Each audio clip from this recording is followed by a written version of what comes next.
নমস্কার, আমার আরেকটি নতুন ব্লগে আপনাদের সবাইকে স্বাগত। এখন বাজে সকাল 6টা। আজকে আমরা খুব সকাল সকাল বেরিয়ে পড়েছি।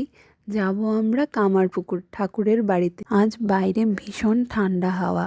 এখন আমরা হেঁটে হেঁটে যাচ্ছি ডিএলএফের সামনে বাস স্টপ। ওখান থেকে গাড়ি করে যাব হাওড়াতে, কারণ আমাদের ট্রেনটা হাওড়া থেকে সকাল 7:20-তে গোঘাট লোকাল ট্রেনে করে যাব।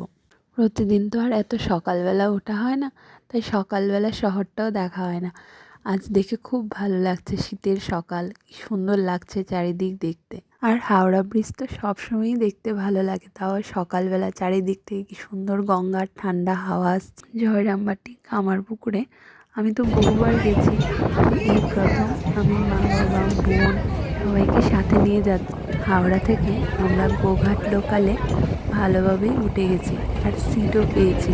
সকালবেলা তো ট্রেনটা অনেকটা ফাঁকাই ছিল, তার মধ্যে আজ শনিবার, এতটা ভিড় নেই।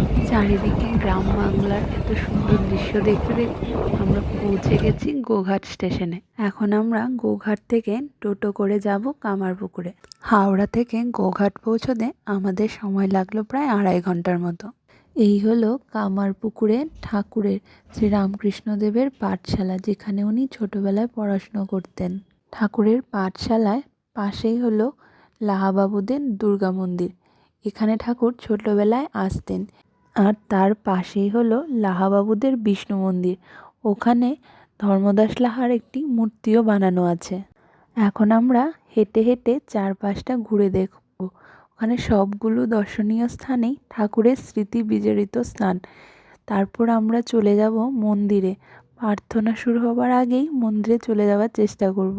চারিদিকটা কি সুন্দর দেখতে, পুরো শান্ত গ্রাম বাংলা। এই মাটির দোতলা বাড়িগুলো আমার খুব ভালো লাগে। প্রার্থনা সঙ্গীত শেষ হয়ে গেছে। এখন আমরা চলে এসেছি আমার পুকুরের বিখ্যাত সাদা বোঁদে কিনতে।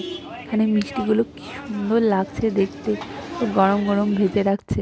আজ রবিবার। এখন আমরা চলে এসেছি জয়রামবাটিতে মায়ের বাড়িতে। মায়ের বাড়িতে দুপুরে প্রসাদ গ্রহণ করে আজ আমরা ফিরে যাব বাড়িতে। দেখা হচ্ছে পরবর্তী একটি ব্লগে।